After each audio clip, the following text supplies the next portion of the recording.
सभी जवानों तथा जम्मू कश्मीर के युवाओं से कहना चाहूँगा कि पाकिस्तान की वह बर्बरता हम कभी भूल नहीं सकते। हमारे सुरक्षा बलों ने ऑपरेशन सिंदूर, ऑपरेशन महादेव के द्वारा पाकिस्तान की आतंकवादी हरकत का बदला लिया है, लेकिन भविष्य में भी हर एक जवान और हर एक नौजवान को तैयार रहना होगा। आतंकवादी मुल्क पाकिस्तान हमारे नागरिकों का अगर खून बहाता है तो उसे उसकी भारी कीमत चुकानी पड़े, इसका प्रबंध करना ही होगा।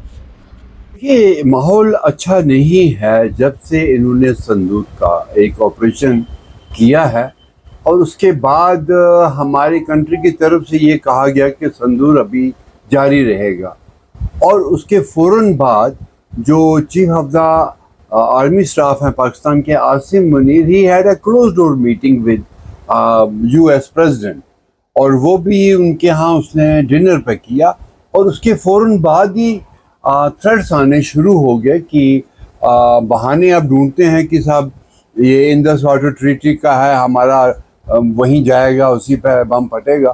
तो इसके बाद फिर जो बाकी लोग थे पाकिस्तान के हाई अप, जिसको मैं कहूँगा, चाहे वो शाहबाज जो प्राइम मिनिस्टर वहाँ के शरीफ थे, उनने भी कहा, फिर उसके बाद बिलावल भुट्टो ने भी यही कहा कि साहब ये जो इंडस वाटर का मसला है उसको लेके हम न्यूक्लियर अटैक करेंगे इंडिया पर एज ए सोशल वर्कर मैं ये कहूँ कि ये सब अच्छा नहीं है, क्योंकि देश के उस तरफ भी हमारे भाई हैं और हमारे इस तरफ भी हमारे भाई हैं। हमने 1965 की लड़ाई देखी, हमने 71 की वार देखी, उसके बाद हमने इसकी जो कारगिल ऑपरेशन था वो भी देखा। अल्टीमेटली लोग जो आसपास रहते हैं बॉर्डर के वो मारे जाते हैं, फौज के लोग मारे जाते हैं और जो वेपन इस्तेमाल होता है वो डिस्ट्रॉय ही करता है सब। तो पर ये सब ठीक नहीं है।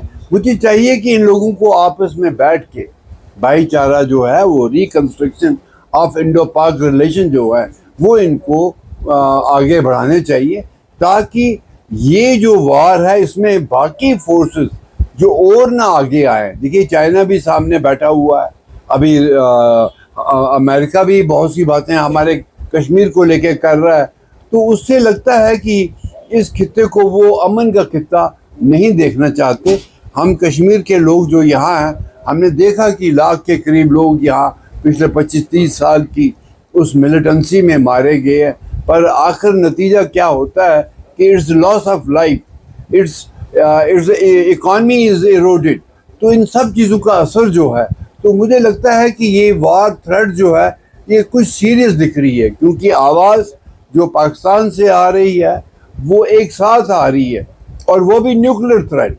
तो ये सब ठीक नहीं है, इस पर सब लोगों को देखना चाहिए। मुझे लगता है कि अगर सरकारें आपस में प्यार ना बना सकें तो जो लोग हैं यहाँ के रहने वाले, चाहे वो हिंदुस्तान के रहने वाले, पाकिस्तान के रहने वाले, इनको अपनी अपनी कंट्रीज़ में उस तरह का प्यार बढ़ाने के लिए मजबूर करना चाहिए, ताकि हम भाई आपस में हमेशा इकट्ठे रहें, ना लड़ें, क्योंकि दूसरी दुनिया के लोग हमारी तरफ कई निगाहें रखे हुए हैं, तो हमारी तरक्की को नहीं देखना चाहते।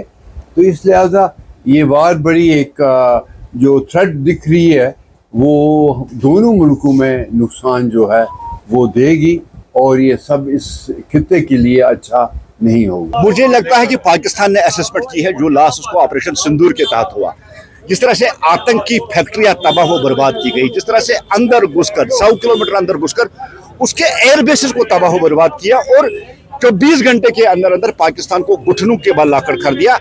अब वो जो नुकसान उनका हुआ, उस नुकसान को देखते हुए पाकिस्तान के जो एडमिनिस्ट्रेटर है, चाहे वहाँ का पीएम हो, चाहे वहाँ का वजीर खारजा हो, चाहे वहाँ का आर्मी चीफ हो, उनको फ्रस्ट्रेशन आई हुई है। भारत बहुत बड़ी ताकत है और ऐसे गीदड़ धमकियों से भारत डरने वाला नहीं है। एक भी कोशिश की तो नक्शे से पाकिस्तान का नाम मिटाएंगे। ये धमकियां सुनने के मूड में हम। ऑपरेशन सिंदूर अभी भी जारी है। न हम आतंकवाद को कश्मीर में रिवाइव होने देंगे और न हम किसी भी ऐसी धमकी से खौफजदा या डरने वाले नहीं है जो गीदड़ धमकियां पाकिस्तान दे रहे हैं। पाकिस्तान को माकूल जवाब दिया जाएगा अगर उसने कोई हरकत की। तो उसमें यूएसए की सरजमीन पर इस तरह का बयान दे रहा है? देखिए, भारत बढ़ती हुई बहुत ताकत है और बहुत सारे मुल्क हैं जिनको भारत की बढ़ती हुई ताकत भी पसंद नहीं आ रही। आप यूएस की सरजमीन से दीजिए, आप अरब की सरजमीन से दीजिए, आप तुर्की की सरजमीन से दीजिए, भारत वही है, सक्षम है अपने लोगों की हिफाजत करने के लिए, अपनी बाउंड्री की हिफाजत करने के लिए। और एक बार नहीं, तीन बार हमने घुस के मारा है। इस बार हरकत की, घुस कर मारेंगे, नक्शे से उसका नाम निशान मिटा देंगे।